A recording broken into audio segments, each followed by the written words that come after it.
Assalamualaikum warahmatullahi wabarakatuh. Selamat datang di channel Sugeri 18, channel yang memberikan edukasi, motivasi, dan sharing untuk kita semua. Apa kabar semuanya? Semoga kita dalam keadaan sehat dan dalam lindungan Allah Subhanahu wa Ta'ala. Sudah siap untuk belajar hari ini?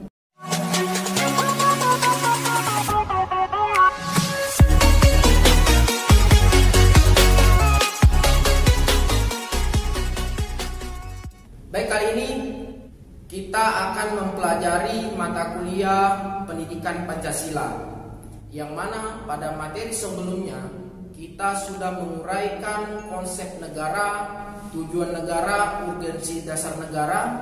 Terus kita sudah menguraikan alasan diperlukannya kajian Pancasila sebagai dasar negara dan sumber-sumber dari Pancasila sebagai dasar negara. Nah, berikutnya saya akan menguraikan yaitu mengenai argumen tentang dinamika dan tantangan Pancasila dan beberapa materi selanjutnya. Baik, kita mulai. Selanjutnya kita coba membangun argumen tentang dinamika dan tantangan Pancasila sebagai dasar negara. Yang pertama, argumen tentang dinamika Pancasila. Pancasila sebagai dasar negara lahir dan berkembang melalui suatu proses yang cukup panjang. Pada mulanya, adat istiadat dan agama menjadi kekuatan yang membentuk adanya pandangan hidup.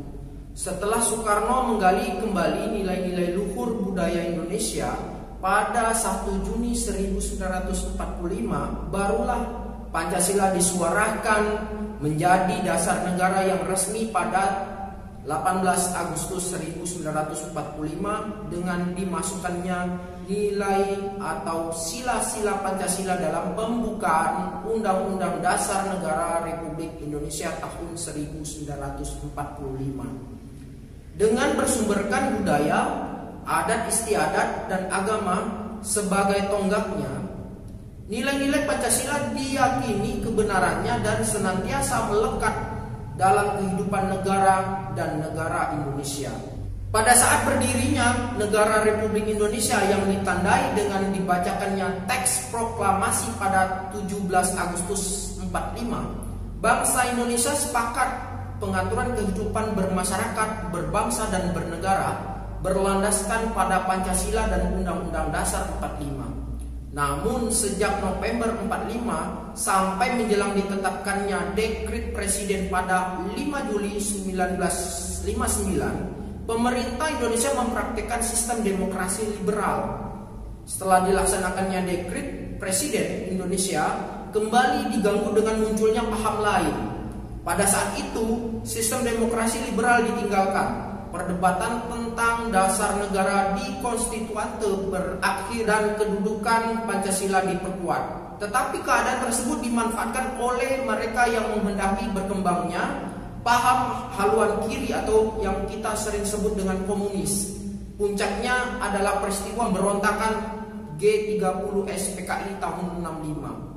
Peristiwa ini menjadi pemicu berakhirnya pemerintahan Presiden Soekarno yang digantikan oleh pemerintahan Presiden Soeharto. Pada masa pemerintahan Presiden Soeharto, ditegaskan bahwa Pancasila sebagai dasar negara akan dilaksanakan secara murni dan konsekuen. Menyusul kemudian diterbitkan ketetapan MPR nomor 2/MPR/78 tentang pedoman penghayatan dan pengamalan Pancasila atau P4. Namun pemerintah Presiden Soeharto pun akhirnya dianggap menyimpang dari garis politik Pancasila dan Undang-Undang Dasar 45. Beliau dianggap cenderung melakukan praktik liberalisme dan kapitalisme dalam mengelola negara.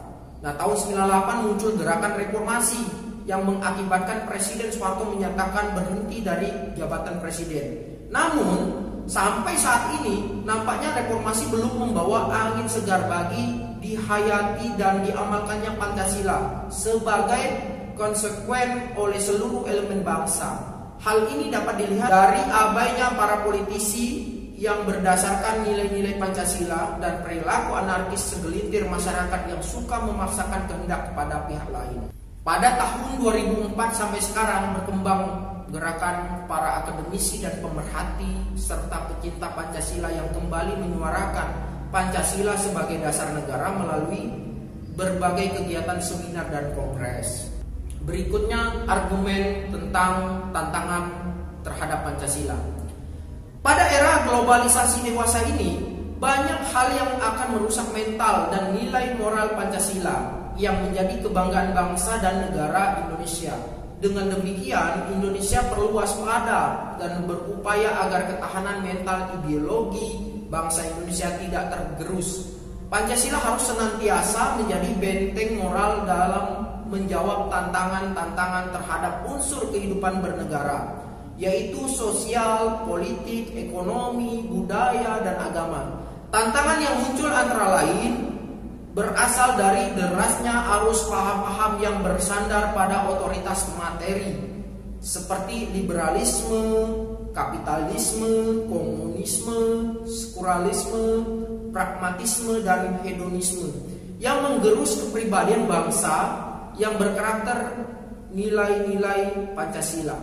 Hal ini pun dapat dilihat dengan jelas betapa paham-paham tersebut telah merasuk jauh dalam kehidupan bangsa Indonesia sehingga melupakan kultur bangsa Indonesia yang memiliki sifat religius, santun, dan gotong royong. Apabila ditarik benang merah terkait dengan tantangan yang melanda bangsa Indonesia sebagaimana tersebut tadi, maka dapat diidentifikasikan sebagai berikut. Dilihat dari kehidupan masyarakat, terjadi kegamangan dalam kehidupan bernegara dalam era reformasi ini karena perubahan sistem pemerintahan yang begitu cepat, termasuk digulirkannya otonomi daerah yang seluas-luasnya. Di satu pihak dan pihak lain, masyarakat merasa bebas tanpa tuntutan nilai dan norma dalam kehidupan bernegara. Akibatnya sering ditemukannya perilaku anarkisme yang dilakukan oleh elemen masyarakat terhadap fasilitas publik dan aset milik masyarakat lainnya yang dipandang tidak cocok dengan paham yang dianutnya. Dalam bidang pemerintahan, banyak muncul di ranah publik aparatur pemerintahan, baik sipil maupun militer, yang kurang mencerminkan jiwa kenegaraan. Terdapat fenomena perilaku aparatur yang aji mumpung atau mementingkan kepentingan kelompoknya sendiri. Tantangan terhadap Pancasila sebagaimana yang diuraikan tadi hanya merupakan sebagian kecil, karena tantangan terhadap Pancasila itu seperti fenomena gunung es yang tidak terlihat lebih banyak dibandingkan yang muncul di permukaan. Hal ini menggambarkan bahwa upaya menjawab tantangan tersebut tidak mudah. Oleh karena itu, seluruh elemen masyarakat harus bahu-membahu merespon secara serius dan bertanggung jawab guna memperkokoh nilai-nilai Pancasila sebagai kaidah penuntun bagi setiap warga negara, baik bagi yang berkiprah di sektor masyarakat maupun di pemerintahan. Dengan demikian, integrasi nasional diharapkan semakin kokoh dan semakin baik. Secara bertahap, bangsa Indonesia dapat mewujudkan cita-cita dan tujuan negara yang menjadi idaman seluruh lapisan masyarakat. Mendeskripsikan esensi dan urgensi Pancasila sebagai dasar negara. Esensi dan urgensi Pancasila sebagai dasar negara, sebagaimana dipahami bahwa Pancasila secara legal formal telah diterima dan ditetapkan sebagai dasar dan ideologi negara Indonesia sejak 18 Agustus 1945. Penerimaan Pancasila sebagai dasar negara merupakan milik bersama, akan memudahkan semua stakeholder bangsa dalam membangun negara berdasarkan prinsip-prinsip konstitusional. Mahfud MD dalam bukunya menegaskan bahwa penerimaan Pancasila sebagai dasar negara membawa konsekuensi diterimanya dan berlakunya kaidah-kaidah penuntun dalam pembuatan kebijakan negara, terutama dalam politik hukum nasional. Nah, lebih lanjut beliau mengatakan juga bahwa dari Pancasila dasar negara itulah lahir sekurang-kurangnya 4 kaidah penuntun dalam pembuatan politik hukum atau kebijakan negara lainnya, yaitu sebagai berikut. Yang pertama, kebijakan umum dan politik hukum harus tetap menjaga integrasi atau keutuhan bangsa, baik secara ideologi maupun secara teoritis. Yang kedua, kebijakan umum dan politik hukum haruslah didasarkan pada upaya membangun demokrasi atau kedaulatan rakyat dan nomokrasi atau negara hukum sekaligus. Yang ketiga, kebijakan umum dan politik hukum haruslah didasarkan pada upaya membangun keadilan sosial bagi seluruh rakyat Indonesia. Indonesia bukanlah negara penganut liberal, melainkan negara ideologis menganut prismatika antara individualisme dan kolektivisme dengan titik berat pada kesejahteraan umum dan keadilan sosial. Nah, yang keempat, kebijakan umum dan politik hukum haruslah didasarkan pada prinsip toleransi beragama dan berkeadaban. Kedudukan Pancasila sebagai dasar negara dapat diperinci sebagai berikut. Yang pertama, Pancasila sebagai dasar negara adalah sumber dari segala sumber tertib hukum Indonesia. Dengan demikian, Pancasila merupakan azas kerohanian hukum Indonesia yang dalam pembukaan Undang-Undang Negara Republik Indonesia dijelmakan lebih lanjut ke dalam 4 pokok pikiran. Yang kedua, meliputi suasana kebatinan dari Undang-Undang Dasar 1945.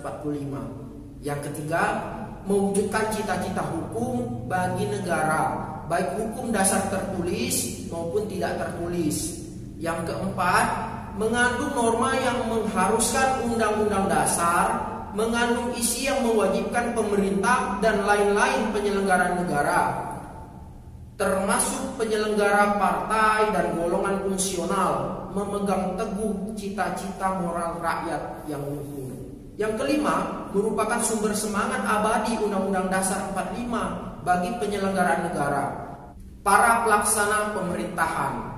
Hal tersebut dapat dipahami karena semangat tersebut adalah penting bagi pelaksanaan dan penyelenggaraan negara karena masyarakat senantiasa tumbuh dan berkembang seiring dengan perkembangan zaman dan dinamika masyarakat. Yang berikutnya adalah urgensi Pancasila sebagai dasar negara. Untuk memahami urgensi Pancasila sebagai dasar negara dapat menggunakan 2 pendekatan, yaitu institusional atau kelembagaan dan pendekatan personal atau sumber daya manusia. Pendekatan institusional yaitu membentuk dan menyelenggarakan negara yang bersumber pada nilai-nilai Pancasila sehingga negara Indonesia memenuhi unsur-unsur sebagai negara modern yang menjamin terwujudnya tujuan negara atau terpenuhinya kepentingan nasional.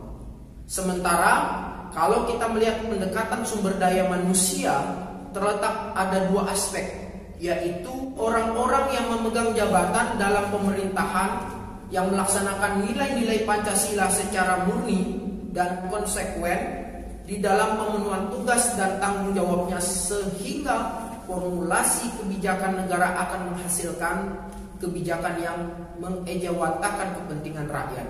Nah, berikutnya dalam kehidupan kemasyarakatan, baik dalam bidang sosial maupun bidang politik seyogyanya, nilai-nilai Pancasila selalu dijadikan kaidah penuntun. Dengan demikian, Pancasila akan menjadi etika politik yang mengarah kehidupan bermasyarakat, berbangsa, dan bernegara. Apabila nilai-nilai Pancasila diamalkan secara konsisten, baik oleh penyelenggara negara maupun seluruh warga negara, maka akan terwujud tata kelola pemerintahan yang baik. Pada gilirannya, cita-cita dan tujuan negara dapat diwujudkan secara bertahap dan berkesinambungan. Lalu kita coba menjelaskan hubungan Pancasila dengan proklamasi kemerdekaan Republik Indonesia. Pada hakikatnya, proklamasi 17 Agustus 45 bukanlah merupakan tujuan semata-mata, melainkan merupakan suatu sarana, isi, dan arti yang pada pokoknya memuat 2 hal, yaitu yang pertama, pernyataan kemerdekaan bangsa Indonesia baik pada dirinya sendiri maupun terhadap dunia luar. Yang kedua, tindakan-tindakan yang segera harus diselenggarakan berhubungan dengan pernyataan kemerdekaan itu. Nah, ini menurut pendapat Kailan dalam bukunya. Setelah proklamasi dibacakan 17 Agustus 45, kemudian keesokan harinya, yaitu 18 Agustus 45, disusun suatu naskah Undang-Undang Dasar yang di dalamnya memuat pembukaan. Di dalam pembukaan Undang-Undang 45, tepatnya pada alinea ketiga, terdapat pernyataan kemerdekaan yang dinyatakan oleh Indonesia. Maka dapat ditentukan letak dan sifat hubungan antara proklamasi kemerdekaan 17 Agustus 45 dengan pembukaan Undang-Undang Dasar 45 sebagai berikut. Yang pertama, disebutkan kembali pernyataan kemerdekaan dalam bagian ketiga pembukaan menunjukkan bahwa antara proklamasi dengan pembukaan merupakan suatu rangkaian yang tidak dapat dipisah-pisahkan. Yang kedua, ditetapkannya pembukaan pada 18 Agustus 45 bersama-sama ditetapkannya Undang-Undang Dasar. Presiden dan Wakil Presiden merupakan realisasi bagian kedua proklamasi. Yang ketiga, pembukaan hakikatnya merupakan pernyataan kemerdekaan yang lebih rinci dari adanya cita-cita luhur yang menjadi semangat pendorong ditegakkannya kemerdekaan dalam bentuk negara Indonesia merdeka, berdaulat, bersatu, adil dan makmur secara dengan berdasarkan azas kerohanian Pancasila. Yang keempat, dengan demikian sifat hubungan antara pembukaan dan proklamasi yaitu memberikan penjelasan terhadap dilaksanakannya proklamasi pada 17 Agustus 45, memberikan penegasan terhadap dilaksanakannya proklamasi 17 Agustus 45, dan memberikan pertanggungjawaban terhadap dilaksanakannya proklamasi 17 Agustus 45. Lalu bagaimana hubungan Pancasila dengan pembukaan Undang-Undang Dasar 1945? Notonegoro dalam bukunya menegaskan bahwa Undang-Undang Dasar tidak merupakan peraturan hukum yang tertinggi. Di atasnya masih ada dasar-dasar pokok bagi Undang-Undang Dasar yang dinamakan pokok kaidah negara yang fundamental. Lebih lanjut, beliau menjelaskan bahwa secara ilmiah kaidah negara yang fundamental mengandung beberapa unsur mutlak yang dapat dilihat dari dua segi. Nah, pandangan Notonegoro tentang unsur mutlak tersebut secara skematik dapat digambarkan sebagai berikut. Kita bisa melihat unsur mutlaknya seperti ini. Dari segi terjadinya ditentukan oleh pembentuk negara, terjelma dalam bentuk pernyataan lahir sebagai kehendak pembentuk negara mengenai dasar-dasar negara yang dibentuk. Lalu dari segi isinya memuat dasar-dasar negara yang dibentuk, asas kerohanian negara, asas politik negara, tujuan negara, memuat ketentuan diadakannya Undang-Undang Dasar Negara. Ini adalah unsur mutlaknya.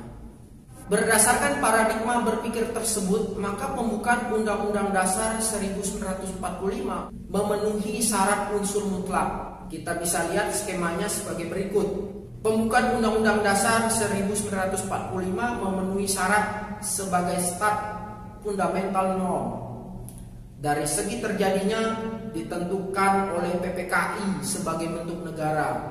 Dalam alinea ketiga dinyatakan, maka rakyat Indonesia menyatakan dengan ini kemerdekaannya. Nah, dari segi isinya memuat dasar-dasar negara yang dibentuk, azas kerohanian negara yaitu Pancasila pada alinea keempat dengan berdasarkan kepada ketuhanan. Azas politik negara yaitu berkedaulatan rakyat alinea kedua dan keempat. Tujuan negara pada alinea keempat, ketentuan diadakannya Undang-Undang Dasar alinea keempat dalam suatu Undang-Undang Dasar Negara Republik Indonesia. Nah, itu adalah gambar atau skema pembukaan Undang-Undang Dasar 45 memenuhi syarat fundamental, stat fundamental norm. Lalu kita coba menjelaskan implementasi Pancasila dalam perumusan kebijakan. Berdasarkan uraian tersebut, diketahui bahwa konsep implementasi Pancasila dalam perumusan kebijakan pada berbagai bidang kehidupan negara. Sudah barang tentu, konsep-konsep yang diuraikan berikut ini bukan merupakan konsep-konsep yang mutlak, melainkan merupakan konsep-konsep dasar sebagai bahan diskusi. Misalnya yang pertama, ini bidang politik. Pernahkah kita lihat rapat rukun warga di tempat tinggal kita? Apa yang biasanya terjadi dalam rapat tersebut? Pasti kita melihat sekumpulan orang-orang atau beberapa orang-orang yang berkumpul dan membicarakan masalah yang dihadapi daerahnya dengan musyawarah. Seperti itulah implementasi Pancasila dalam perumusan kebijakan politik terjadi di lingkungan tempat tinggal kita. Mereka merumuskan kebijakan bukan dengan suara terbanyak, melainkan saling memberi dan saling menerima argumen dari peserta musyawarah. Dengan demikian, kepentingan masyarakat secara keseluruhan akan lebih diutamakan dalam kebijakan yang dirumuskan. Nah, implementasi Pancasila dalam perumusan kebijakan pada bidang politik dapat ditransformasikan melalui sistem politik yang bertumpu kepada asas kedaulatan rakyat berdasarkan konstitusi, mengacu pada pasal 1 ayat 2 Undang-Undang Dasar 1945.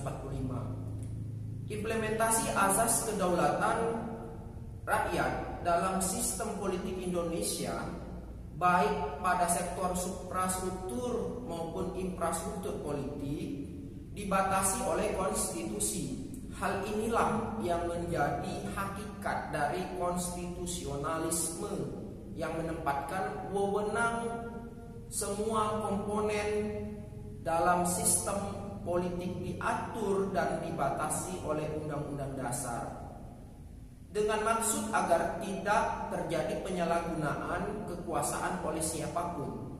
Dengan demikian, pejabat publik akan terhindar dari perilaku sewenang-wenang dalam merumuskan dan mengimplementasikan kebijakan publik, dan sektor masyarakat pun akan terhindar dari perbuatan anarkis dalam memperjuangkan haknya. Beberapa konsep dasar implementasi nilai Pancasila dalam bidang politik dapat dikemukakan sebagai berikut. Yang pertama, sektor suprastruktur politik. Adapun yang dimaksud suprastruktur politik adalah semua lembaga-lembaga pemerintahan seperti legislatif, eksekutif, yudikatif, dan lembaga pemerintahan lainnya, baik di pusat maupun di daerah. Semua lembaga pemerintah menjalankan tugas dan fungsinya sesuai batas kewenangan yang ditentukan dalam Undang-Undang Dasar dan peraturan perundang-undangan lainnya. Yang kedua, sektor masyarakat. Pada sektor masyarakat ini disebut juga dengan infrastruktur politik, yaitu lembaga-lembaga sosial politik seperti organisasi kemasyarakatan, partai politik, dan media massa. Dalam sistem politik, infrastruktur politik tersebut berfungsi memberikan masukan kepada suprastruktur politik dalam menghasilkan kebijakan publik yang menyangkut kepentingan umum. Fungsi memberikan masukan tersebut mendorong infrastruktur berperan sebagai interest group dan atau pressure group, dan dapat dibayangkan apabila dalam proses tersebut tidak ada aturan main, maka akan timbul chaos atau kekacauan di masyarakat. Nah, dalam kondisi seperti itulah diperlukan kaidah penuntun yang sesuai dengan nilai-nilai Pancasila agar dalam proses tersebut tetap terjaga semangat kekeluargaan dan kegotong royongan. Yang berikutnya yaitu bidang ekonomi. Apakah kita masih melihat koperasi di daerah sekitar tempat tinggal kita? Apakah koperasi sebagai badan usaha masih berfungsi untuk meningkatkan kesejahteraan rakyat? Apakah kita tertarik untuk mendirikan atau masuk menjadi anggota koperasi? Memang bentuk badan usaha dalam sistem ekonomi nasional bukan hanya koperasi, melainkan juga ada bentuk badan usaha milik perseorangan ataupun swasta, dan badan usaha milik negara, dan banyak lagi. Namun bentuk badan usaha koperasi ini yang terkesan mendapat perhatian yang lebih besar yang berdasarkan pasal 33 ayat 1 Undang-Undang Dasar 1945. Nah, kalau kita cermati ketentuan pada pasal 27 ayat 2, maka terasa bahwa bentuk usaha milik swasta juga menempati kedudukan yang strategis dalam meningkatkan ekonomi nasional dan kesejahteraan rakyat. Di sisi lain, apabila dicermati ketentuan dalam pasal 33 ayat 2 dan ayat 3 Undang-Undang Dasar 1945, maka badan usaha milik negara juga menempati posisi yang strategis dalam meningkatkan ekonomi nasional dan meningkatkan kesejahteraan rakyat.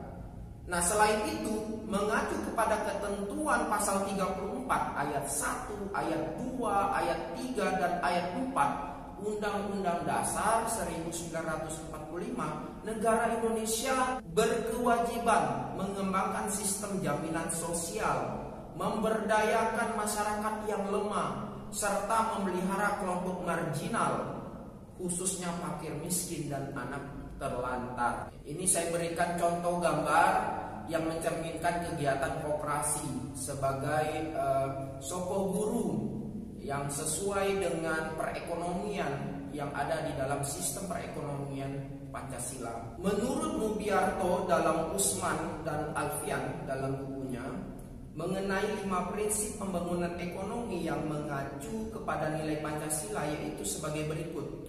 Yang pertama, ketuhanan yang Maha Esa. Nah, roda perekonomian digerakkan oleh rangsangan-rangsangan ekonomi, sosial, dan moral. Yang kedua, kemanusiaan yang adil dan beradab. Ada kehendak kuat dari seluruh masyarakat yang mewujudkan pemerataan sosial sesuai azas-azas kemanusiaan. Yang ketiga, persatuan Indonesia. Dalam persatuan Indonesia ini, prioritas kebijaksanaan ekonomi adalah penciptaan perekonomian nasional yang tangguh. Hal ini berarti nasionalisme menjiwai setiap kebijaksanaan ekonomi. Nah, yang keempat, kerakyatan yang dipimpin oleh hikmat kebijaksanaan dalam permusyawaratan perwakilan. Koperasi merupakan soko guru perekonomian dan merupakan bentuk saling konkret dari usaha bersama. Yang kelima, keadilan sosial bagi seluruh rakyat Indonesia. Nah, di sini adanya imbangan yang jelas dan tegas antara perencanaan di tingkat nasional dan desentralisasi dalam pelaksanaan kebijaksanaan ekonomi untuk mencapai keadilan ekonomi dan keadilan sosial. Nah, nilai-nilai Pancasila sebagai dasar negara dalam bidang ekonomi mengidealisasikan terwujudnya keadilan sosial bagi seluruh rakyat Indonesia. Selanjutnya, dalam bidang sosial budaya, apakah kita pernah mencoba menyapu halaman rumah dengan menggunakan satu lidi? Bagaimana kalau lidi itu banyak, kemudian diikat dalam satu ikatan? Bagaimana hasilnya? Apakah cepat yang satu lidi atau yang seikat lidi?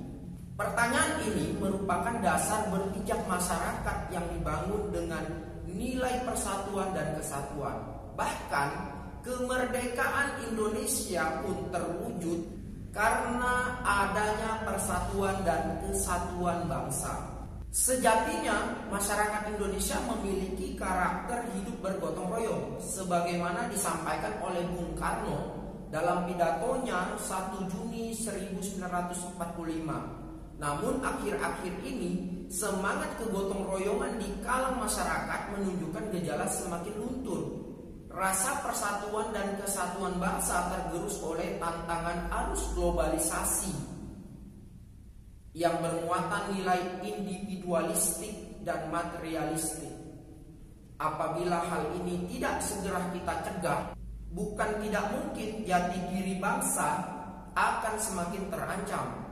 Mengingat karakter masyarakat Indonesia yang berbineka tunggal ika sebagaimana disebutkan dalam pasal 36A Undang-Undang Dasar 1945. Selanjutnya, bidang hankam atau pertahanan dan keamanan.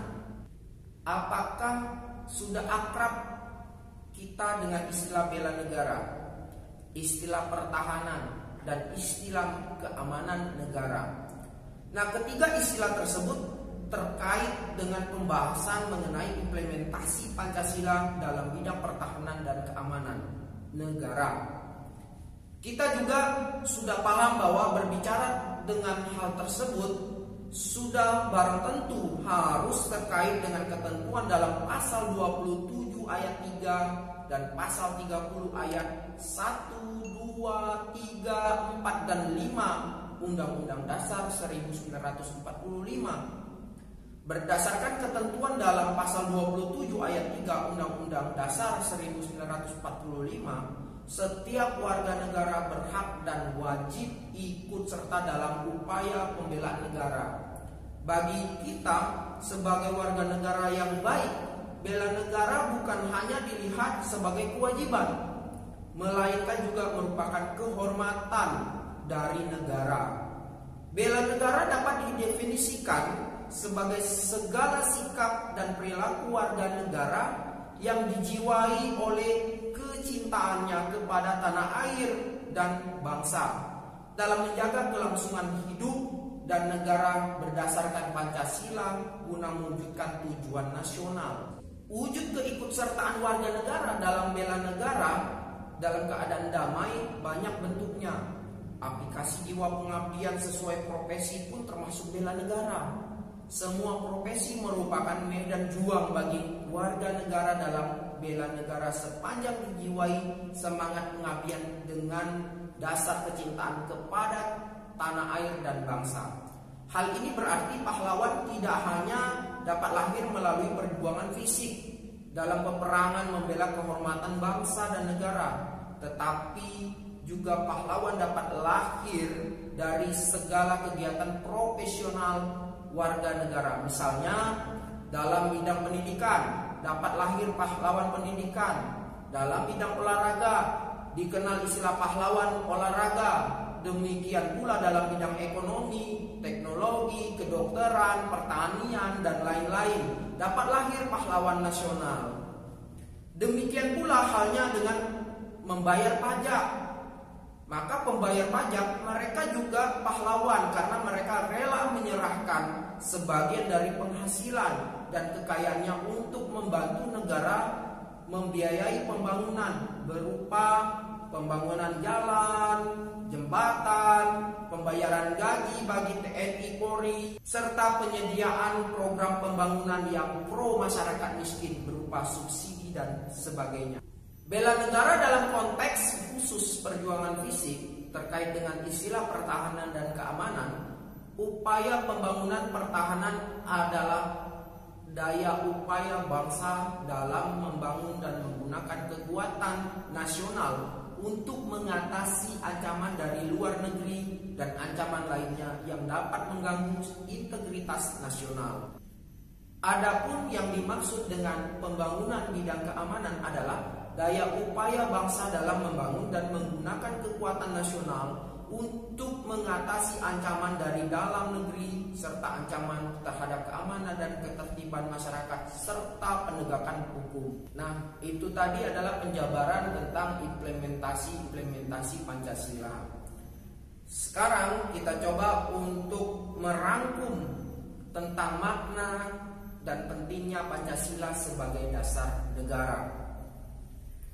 Pancasila sebagai dasar negara berarti setiap sendi-sendi ketatanegaraan pada negara Republik Indonesia harus berlandaskan dan atau harus sesuai dengan nilai-nilai Pancasila. Hal tersebut bermakna antara lain bahwa Pancasila harus senantiasa menjadi ruh dan spirit yang menjiwai kegiatan membentuk negara seperti kegiatan mengamandemenkan Undang-Undang Dasar dan menjiwai segala urusan penyelenggaraan negara.